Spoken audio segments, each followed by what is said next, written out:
शिव पुराण कथा। कहानी के पीछे क्या है विज्ञान? क्या शिव का महत्व सिर्फ सांस्कृतिक है या फिर इस भस्म से सजे योगी, देवों के देव, महादेव के अन्य पहलू भी हैं? हिंदू संस्कृति में पुराणों की चर्चा खूब मिलती है। इन्हीं पुराणों में से एक है शिव पुराण। तो क्या है इस पुराण में? सिर्फ कहानियां या कहानियों के जरिए कुछ और बताने की कोशिश की गई है? जिस विशाल खालीपन को हम शिव कहते हैं वह सीमाहीन है, शाश्वत है, मगर चूंकि इंसानी बोध, रूप और आकार तक सीमित होता है, इसलिए हमारी संस्कृति में शिव के लिए बहुत तरह के रूपों की कल्पना की गई। गूढ़, समझ से परे ईश्वर, मंगलकारी शंभो, बहुत नादान भोले, वेदों, शास्त्रों और तंत्रों के महान गुरु और शिक्षक, दक्षिण मूर्ति, आसानी से माफ कर देने वाले आशुतोष, सृष्टा के ही रक्त से रंगे भैरव, संपूर्ण रूप से स्थिर अचलेश्वर, सबसे जादुई नर्तक नटराज आदि। यानी जीवन के जितने पहलू हैं उतने ही पहलू शिव के बताए गए हैं। आमतौर पर दुनिया के ज्यादातर हिस्सों में जिस चीज को लोग दैवी या ईश्वरीय मानते हैं उसे अच्छा ही दर्शाया जाता है। लेकिन अगर आप शिव पुराण को ध्यान से पढ़ें तो आप शिव की पहचान अच्छे या बुरे के रूप में नहीं कर सकते। वह सब कुछ है, वह सबसे बदसूरत हैं, वह सबसे खूबसूरत भी हैं, वह सबसे अच्छे और सबसे बुरे हैं, वह सबसे अनुशासित भी हैं, मगर पियक्कड़ भी। उनकी पूजा देवता, दानव और दुनिया के हर तरह के प्राणी करते हैं। हमारी तथाकथित सभ्यता ने अपनी सुविधा के लिए इन हजम न होने वाली कहानियों को नष्ट भी किया, मगर शिव का सार दरअसल इसी में है। शिव की शख्सियत जीवन के पूरी तरह विरोधाभासी या विरोधी पहलुओं से बनी है। अस्तित्व के सभी गुणों का एक जटिल संगम एक ही इंसान के अंदर डाल दिया गया है।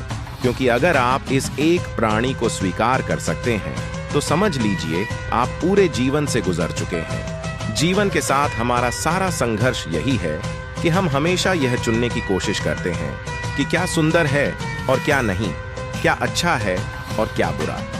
लेकिन अगर आप इस एक शख्स, जो जीवन की हर चीज का एक जटिल संगम है, को स्वीकार कर सकते हैं तो आपको किसी चीज से कोई समस्या नहीं होगी। शिव पुराण कहानी के पीछे क्या है विज्ञान? अगर आप शिव पुराण की कहानियों पर ध्यान दें तो आप देखेंगे कि इनमें सापेक्षता के सिद्धांत, क्वांटम मैकेनिक्स के सिद्धांत, पूरी आधुनिक भौतिकी को बहुत खूबसूरती से कहानियों के जरिए अभिव्यक्त किया गया है। यह एक तार्किक संस्कृति है।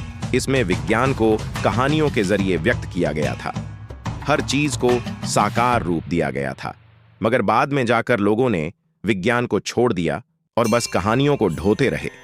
उन कहानियों को पीढ़ी ही दर पीढ़ी इस तरह बढ़ा चढ़ाकर पेश किया जाता रहा कि वे पूरी तरह मूर्खतापूर्ण लगने लगीं।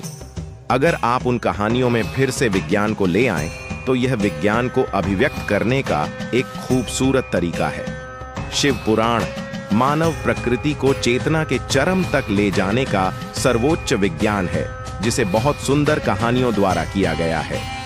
योग को एक विज्ञान के रूप में व्यक्त किया गया है जिसमें कहानियां नहीं हैं, लेकिन अगर आप गहन अर्थों में उस पर ध्यान दें तो योग और शिव पुराण को अलग नहीं किया जा सकता।